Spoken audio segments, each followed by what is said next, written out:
Welcome back to the Hot 7 TV Nightly News. Thank you for staying with us. The island's acting chief transport officer is asking motorists to bear patience when trying to get their licenses, as a setback has slowed the process down. Skipper Gibbs says an issue with supplies means that licenses cannot be printed in a timely manner. However, the department is said to be working on other options to address the problem.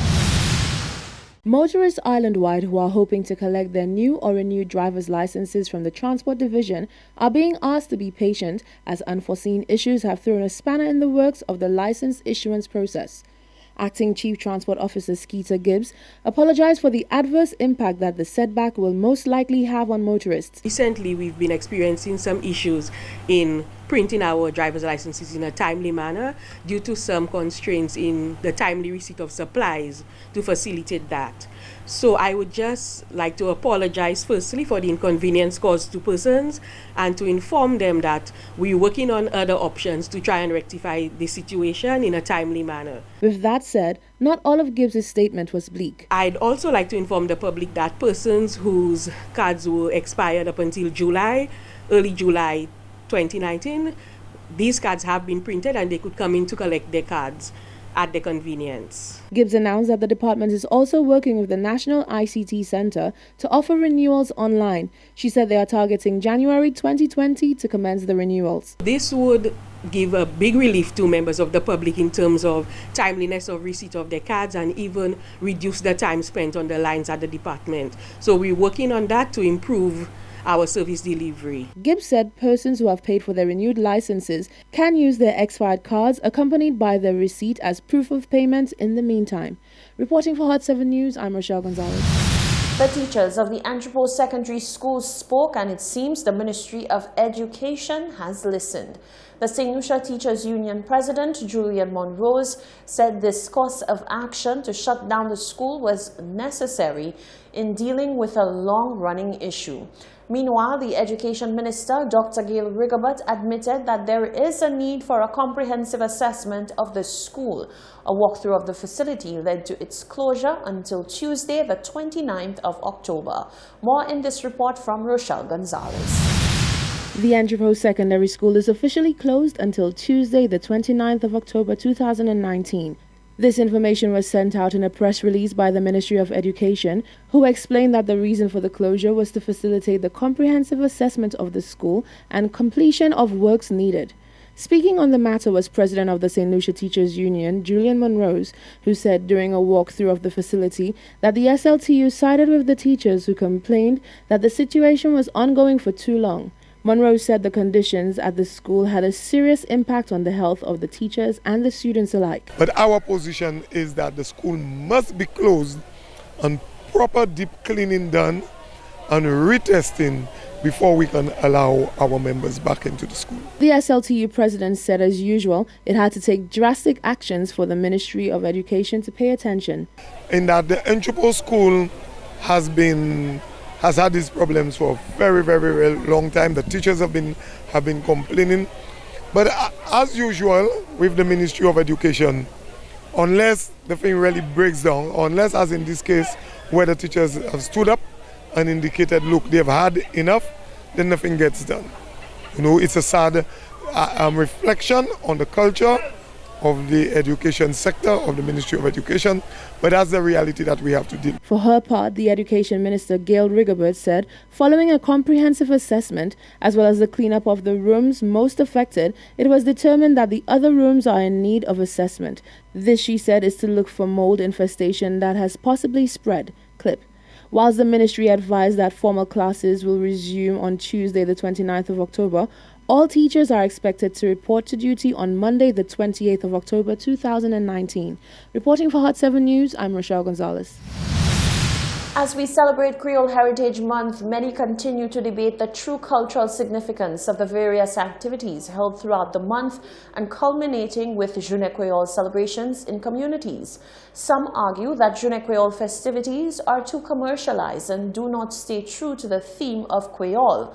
Cultural activist and former executive director of the Folk Research Center, Hilary LaForce, says that the loss of cultural value has long been a concern of the FRC as Jeune Creole activities continue to expand. In volume 40 of Angus Hiller's Creole in Post-Colonial St. Lucia, it reads, "Traditional St. Lucian culture has become fossilized and highly vulnerable to modernistic, materialistic, and commercialized culture," a statement which cultural activist and former executive director of the Folk Research Center, Hilary Laforce, says cannot be ignored. Laforce says that the loss of cultural value of Creole Heritage Month activities due to the increased commercialism of events has long been a concern of the Folk Research Center. He says that as the month develops and festivities continue to expand, more financial opportunities are likely to present themselves to vendors and facilitators who will follow the path of their best interest. Well, that is one of the things we feared at the Folk Research Center. That is why when people keep on saying, but why don't we open this thing up? Let everybody do their own thing. And that is where we would have lost exactly the objective of it. If you were to allow it to go on its own, I'm afraid people would just be concerned about the food. And as you said, they commercialize it. Laforce says in its inception, Jeune Creole was not about indulgence and profit, but instead was a celebration of St. Lucian culture and everything that was traditionally practiced. The Folk Research Center decided, well, look, let us use that opportunity to display all the other aspects of our culture. And that is where we brought in the food, the Creole technologies, very important, how people used to saw boards years ago, how they made farine, how they made baskets, how they made Creole bread and all this type of stuff. That is the Creole culture. Of course, the food, present the food in all different dishes. That was also part of it, the whole thing. And the other major aspect was to have exhibitions to show exactly how our forefathers lived, what kind of articles, what kind of utensils they use and so on, and equipment. That was the idea. Laforce says that the description of Jeune Creole as a bloco is correct if it refers to the true meaning of this practice. But what is a bloco? A bloco means people coming together in conversation, meeting each other, having fun and so on, without any problems. As a matter of fact, the state don't make money for Jeune Creole because nobody fights. There's nobody going to jail, no policeman arrest compared to the other one. You know, there's always problems. This is why by 6 o'clock they shut it down because there's some guys who create some problems. Not in Jeune Creole. Okay? No time for lawyers, no time for the courts. Laforce says he hopes to see the continued growth of Creole Heritage Month. However, he believes that the educational and cultural aspects of its events must be bolstered. For Hot 7 News, I am Jacques Wooding. Now, the Hot 7 News team took to the streets on Thursday morning to have a little fun with the Creole language whilst rewarding the public for their Creole speaking skills. Rochelle Gonzalez set up a small challenge to the public to see just how good they are at speaking Creole. Here is how they did. It's that time of year again when we're celebrating all things Creole. And today, Hot 7 is giving back to you, our loyal viewers. But before we give you that little something, you've got to do something for us. So here's the deal. I give you one word in English and you respond. You give me that same word back in Creole and you speak to me for 30 seconds straight in Creole without using a single word of English. Let's see who is up for the challenge and how they did. First of all, what is hot in Creole? Show. And now I'm going to start my clock. 30 seconds, not one word of English. Let's go now. Chaud. Moi chaud, mais dit fait qui chaud, mais fait bagay qui chaud, mais travail chaud, mais toujours chaud. Moi aller tout partout qui chaud, soleil là chaud, la mer délai chaud, cadre mais chaud, couche mais chaud, cuisine mais chaud, manger mais chaud. Toute qualité bagay moi fait, il a chaud. Moi voulais You win. Now, what? Here you go. What do you have? What do you? Merci. Hot 7 TV. Non, pas comme ça on est pour dire. Numéro 7 qui chaud. Merci. Numéro 7 qui chaud. Merci. Merci. La terre. So the word today is hot. So what is hot in Patois? Chaud. Okay, so from now I'll tell you when, and you speak to me in patois only, not a word of English. You got it? Oui. All right, go. Odia soleil là chaud. Tout partout aller, c'est chaud, chaud, chaud, chaud, chaud. Moi tout le monde ka hele, il chaud. Il chaud, soleil chaud, glow chaud, yo pas ça bien parce que à présent il chaud tellement yo asko va commencer à couper glow. I have ça you dit because it just show. Sorry, you said because. Okay, just try. 30 seconds. It's not that long. Okay. So the word is hot. What is hot in patois? Chaud. Okay. So starting when I tell you, you go. Okay. Not a word of English. Go. Lorsqu'on marche soleil là ka brûler ou tout partout aller ou ka sentir chaud en chai. Ou là ni hada là pas sentir chaleur ou ka nous ni pour tirer hada là ou ka aller tout partout bas bois ou ka sentir chaud en chai. Tout ça ou mettre là ou chaleur ou ni pour y bien glo la vieux chaleur ka pitcher toute la peau tout corps ka pitcher ou ka aller n'importe côté ou ka sentir chaud pas quitter hada là ou ni pour courir. You won. Congratulations. You've won. Thank you. There you go. Thank you very much. You're welcome. You're welcome. So here we go. The word is hot. What is hot in patois? Chaud. Okay, so when I say go, you speak to me in patois for 30 seconds about the word, using the word chaud, okay? Right, there we go. Start. Okay. Tous les jours, je me sens chaud. Aïe bon la mer, moi chaud. Vieux caille moi, moi plus chaud. Aïe devant un stove, moi plus chaud. Tout ça m'a fait moi chaud. Lorsque point, plus chaud. Aïe bien, plus chaud. Parler bien à monde, plus chaud. Danser, plus chaud. Debout, plus chaud. Tout qu'on aller, c'est chaud.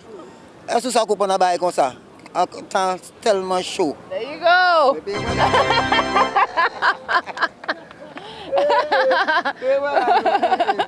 Congratulations. Thank you. All right.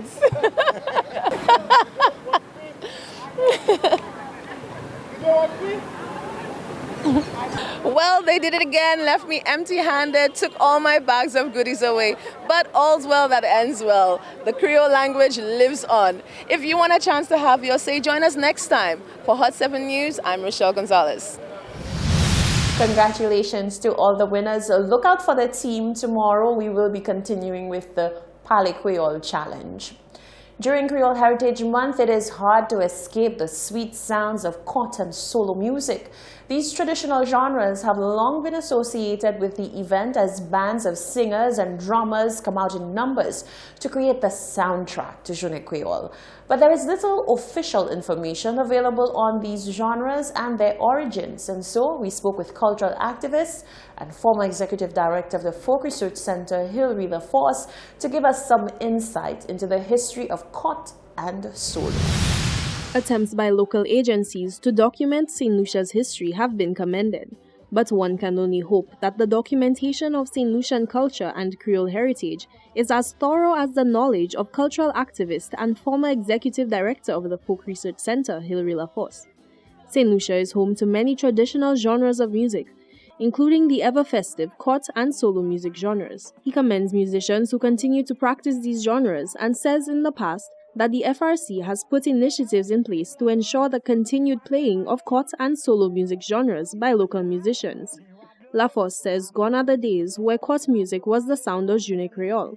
It is seemingly being replaced by solo music, which was traditionally played during the Christmas season. Solo, of course, is something that was done usually on Christmas Day, when there was a house-to-house with people going around with the drum. They were all dressed all in white and red in some instances, and they came to your house and they sang something on you right away, and the people would answer, and don't ask if you don't have enough drinks by you. By the time they get to the other house, they're ready on you, that they come at you and don't have enough to quench their thirst. And that is how it is. And so basically, it's almost like calypso, where, you know, the slaves in the early days would talk about what they did during the day and put it in song. One thriving solo family band is that of the Job family from Mondudor. The voices of the group are sisters Angela and Linda Job, who said that the singing of solo music means the carrying on of their family traditions. My mother, my grandmother, my auntie, and I was raising it. It's not something I just come into. I was raising it. You understand? So, and from there, I just follow it up. As Creole Heritage Month approaches its climax, the soundtrack of it will likely be the sounds of solo bands like the Job family. For Hot 7 News, I am Jacques Wooding. This is the Hot 7 TV Nightly News. Stay with us. There's more news coming up after the break.